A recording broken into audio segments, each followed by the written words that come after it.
How is everybody doing today? This is L.A.Kendrick with another tale from the vault of Would You Dare. Exciting news as well. I have The Foes of God finally out and available on all major outlets. Amazon, Barnes & Noble's, Books A Million, BAM, and L.A.Kendrick Books. All right. Thank you guys for the support and the patience. Okay. It's been a long time coming for this book. Glad to get it out, and I'm glad that you guys are there supporting the work that I do. Without you, this wouldn't be possible, and I'm just doing these videos to make sure that I show some appreciation and show you guys, hey, here you can come and speculate, imagine, and not give up on what you used to do as a younger person, a kid, or whatnot, all right? So we do this raw and unedited, okay? We just pick a topic and we run with it. And I just got through coming from the gym, which is right across the street. But I guess just got through coming from the gym. It's early. And I always try to stay in some kind of physical shape. You know how it goes.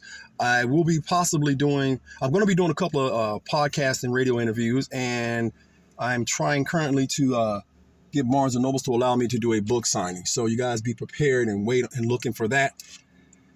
And yeah, so I don't want to take up too much of you guys' time. I don't want you guys to know, go get the book. Please go get the book, support the work, and like, comment, and subscribe to the channel. Keep it going. I don't ask you guys for much. I've not asked for any kind of financial support in this. But those of you that did support the book, look for your character that was written in as promised. All right, look for that character. But what we're going to talk about today, all right, in the realm of cryptids, because again, we talk about everything here. And you process this how you will, with a grain of salt, or however your mind processes it, okay? And we talk about everything supernatural, demonic, cryptid, UFO, paranormal, dimensional, serial killer, science fiction, fiction. We talk about everything that invokes the imagination here, okay? So that's what we do. And the party don't start till you walk in, and now that you're here, let's begin, all right? The topic is called atmospheric beasts. And atmospheric beasts are the strangest of the flying monsters from ufology, cryptozoology, and astrobiology. According to eyewitness reports, these beings are apparently living creatures, but they break all the usual rules that biologists apply to living organisms. They appear to be able to levitate without any need for wings, as well as their bodies are even depicted on a semi-solid, often partially invisible state.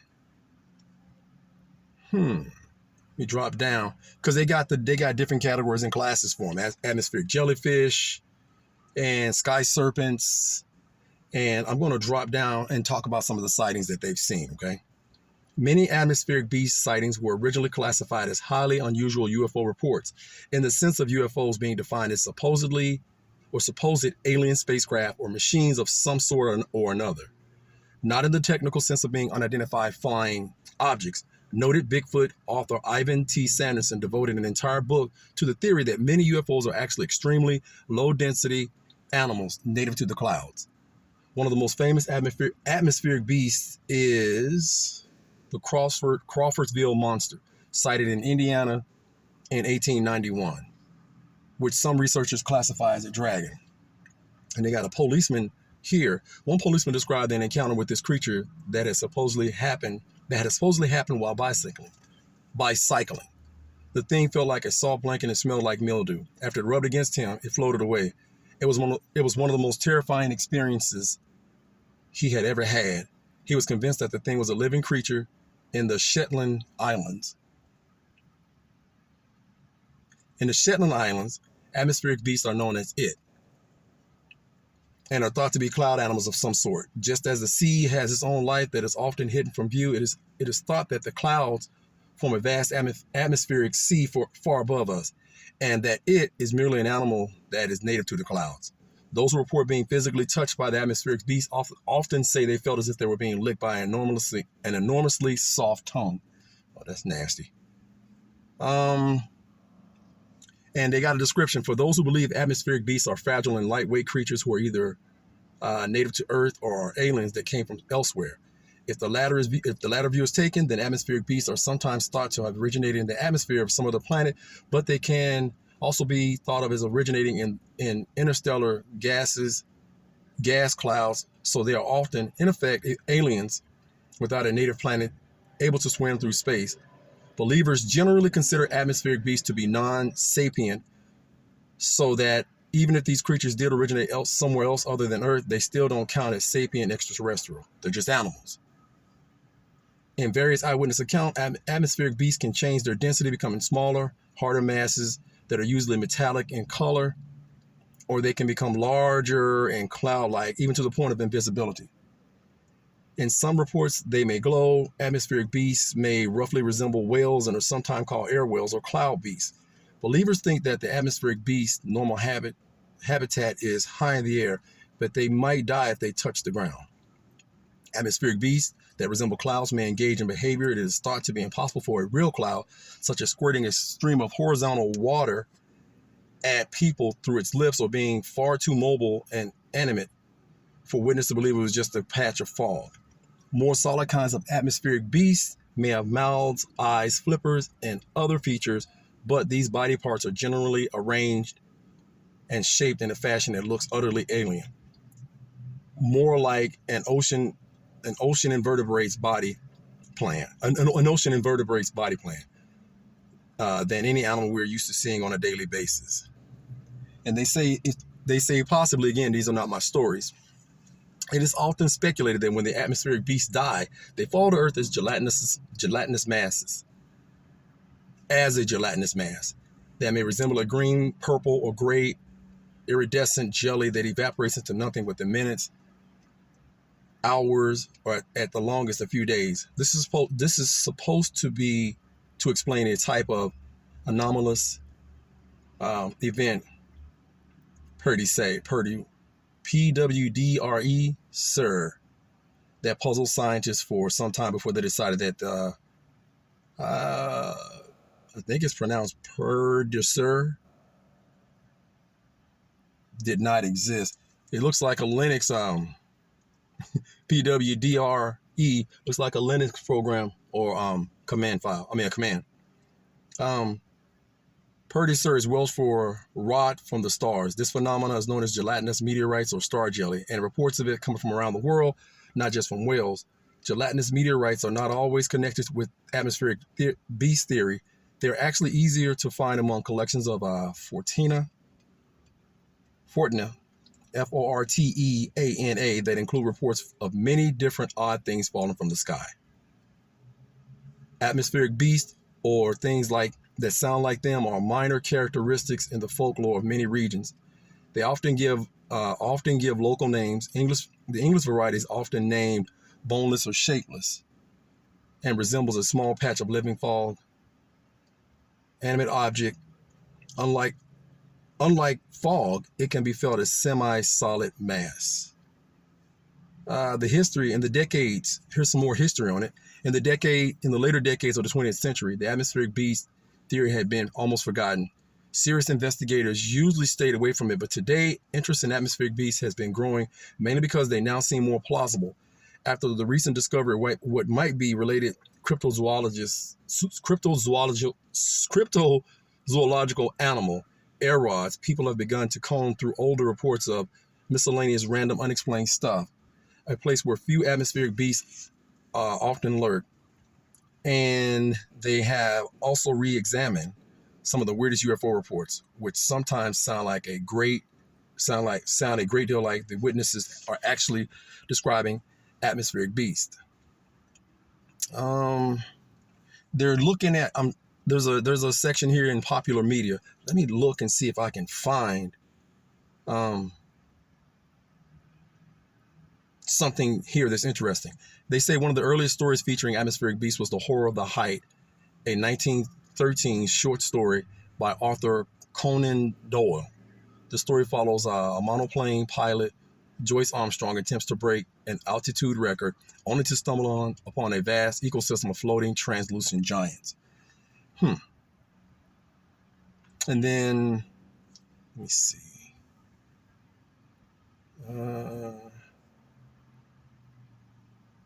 The two of the most notable films were Japanese kaiju entries. The Gore is about an atmospheric beast that must consume carbon and threaten civilization, while space amoeba is about a slime-like atmospheric intelligence native to Jupiter named Yog, hitch a ride to Earth and then converts normal animals into giant monsters.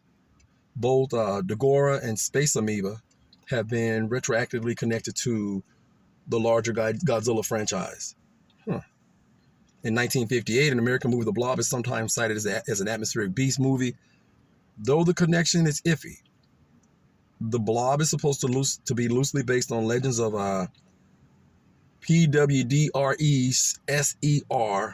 space SER, or star jelly, but in the film, the presumed atmospheric beast does not die upon contact with the ground, but instead travels over land, growing and consuming. The television show Star Trek: The Next Generation occasionally had things like atmospheric beasts that were native to outer space instead of a particular planet's atmosphere, but these creatures were never very prominent. Let me see. The television series Ultraman Tiga, TIGA, 1996 to 1997, and further entries of overall Ultraman franchise, is a mutant gelatin variant of smaller atmospheric jellyfish dubbed critters. A version of these beasts from a Japanese cultural view can be seen in Makoto Shinaki 2019 film Weathering with You, where they were depicted as residing above the heavens and as a fish-like entities falling to Earth. And I don't want to touch on. I don't want to touch on this one too much because I don't want to spoil anything. And one of the primary reasons, and they're speaking about it here, that's why I really don't want to touch on it. One of the primary things that happened for me to pick up the story, because spoilers, you guys, okay? If you haven't seen Nope, the movie that just came out with, Jordan Peele, check it out, because he's talking about something similar. So spoiler, I don't want to spoil anything for you, so forgive me if I have, okay?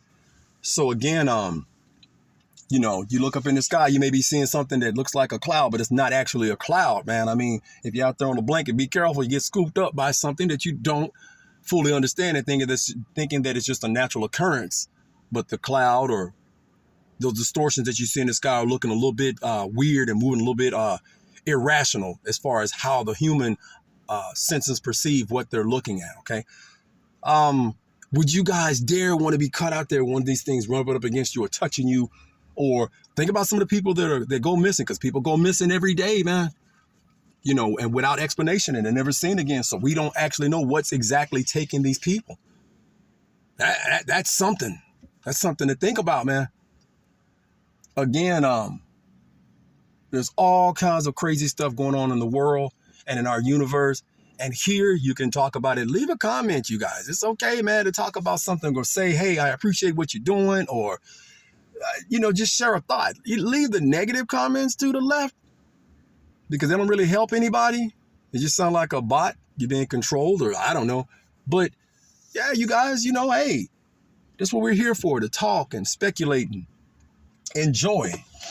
So with that being said, I'm gonna wrap this bad boy up, get to the house, get cleaned up, and get ready for some of these podcast interviews, man. Again, you guys stay tuned. I will let you guys know, because again, The Foes of God is finally out on all the major outlets: Amazon, Barnes & Noble's, Books A Million, L.A.Kendrick Books. And I appreciate everything that you guys have done as far as the support of the work.